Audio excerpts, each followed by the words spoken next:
Operation সিঁদুর নিয়ে হুঙ্কার কেন্দ্রীয় স্বরাষ্ট্রমন্ত্রী অমিত শাহ। তিনি বলছেন যে পাকিস্তানে 100 কিলোমিটার ভেতরে ঢুকে প্রত্যাঘাত করেছে ভারতীয় সেনাবাহিনী। শতাধিক পাকিস্তানের জঙ্গিকে মারা হয়েছে। অপারেশন সিঁদুরে একেবারে পর্যদস্ত হয়েছে পাকিস্তানের ভিতরে 100 কিলোমিটার ঢুকে প্রত্যাঘাত করেছে ভারতীয় সেনাবাহিনী। শতাধিক জঙ্গিকে একেবারে মেরে ফেলা হয়েছে বলে হুঙ্কার ছুড়েছেন কেন্দ্রীয় স্বরাষ্ট্রমন্ত্রী অমিত শাহ। मुजफ्फराबाद, कोटली, भावलपुर, मुरीद के पाकिस्तान की सीमा में 100 किलोमीटर अंदर जाकर हमारी सेना ने आतंकवादियों को जवाब देने का काम किया है। 100 किलोमीटर अंदर कई सारे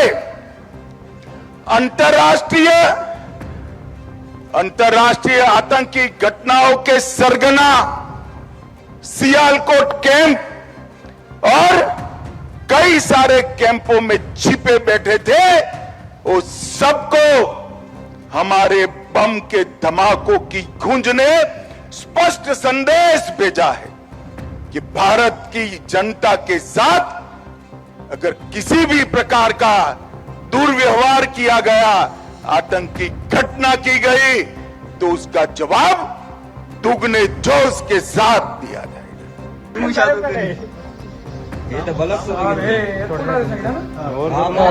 সেই মুহূর্তে ছবি দেখতে পাচ্ছেন যখন পাকিস্তানের ভেতরে ঢুকে একেবারে প্রত্যাঘাত করে ভারতীয় সেনাবাহিনী। গত 7ই মে 22 এপ্রিলে ভয়াবহ যে হিন্দু নিধন হয়েছিল, জঙ্গিরা মেরেছিল 26 জনকে গুলি করে মেরেছিল, সেই ঘটনার প্রত্যাঘাত নেয় ভারতীয় সেনাবাহিনী 7ই মে মধ্যরাতে। এরপর যখন পাকিস্তানের তরফ থেকে ড্রোন এবং মিসাইল নিয়ে ভারতের বিভিন্ন শহরে হামলার চেষ্টা করা হয়, তার প্রত্যাঘাত করা হয় ভারতের তরফে। একাধিক পাকিস্তানের এয়ারবেসে প্রত্যাঘাত করে ভারতীয় সেনাবাহিনী। अटैक हुआ है नूर खान बेस पे, बिल्कुल घर के सामने अभी एक जहाज गुजरा है। 7ই মে মধ্যরাতে প্রথমে পাকিস্তান অধিকৃত কাশ্মীর এবং পাকিস্তানের ভেতরে মোট 9টি জঙ্গি ঘাঁটিকে একেবারে গুঁড়িয়ে দেওয়া হয়েছিল। এর মধ্যে 3টি বড় জঙ্গি ঘাঁটি ছিল জৈশ-এ মোহাম্মদ, লস্কর-ই-তৈবা এবং হিজবুল মুজাহিদিন। এরপর যখন পাকিস্তান ড্রোন এবং মিসাইল নিয়ে হামলা চালানোর চেষ্টা করে ভারতের বিভিন্ন শহরে, তার প্রত্যাঘাত করে ভারত। বিভিন্ন এয়ারবেসে, অন্তত 11টি এয়ারবেসে ভারতীয় সেনাবাহিনীর তরফে প্রত্যাঘাত করা হয়। লাহোর, রাওয়ালপিন্ডি সহ বিভিন্ন এয়ারবেসে ভারতের তরফে প্রত্যাঘাত করা হয়। भाईजान नूर खान बेस में आके गिरा है ये অপারেশন সিঁদুরে একেবারে পর্যদস্ত হয়ে পড়ে পাকিস্তান।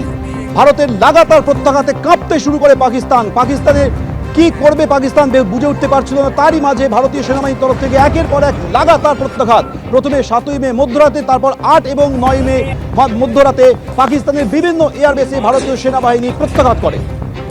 আর এবার অমিত শাহ হুঙ্কার দিয়ে বলছেন যে ভারতের মিসাইল পড়েছে দেশের আরো কয়েকটি এলাকায়। পাকিস্তানে 100 কিলোমিটার ভেতরে ঢুকে প্রত্যাঘাত করা হয়েছে। শতাধিক পাক জঙ্গিকে মারা হয়েছে। ভারতীয়দের ওপর জঙ্গি হামলা হলে দ্বিগুণ জবাব দেওয়া হবে, হুঙ্কার কেন্দ্রীয় স্বরাষ্ট্রমন্ত্রী। आधुनिक भारत ना स्वप्न पीओके में मुजफ्फराबाद, कोटली, भावलपुर, मुरीद के पाकिस्तान की सीमा में 100 किलोमीटर अंदर जाकर हमारी सेना ने आतंकवादियों को जवाब देने का काम किया है। 100 किलोमीटर कई सारे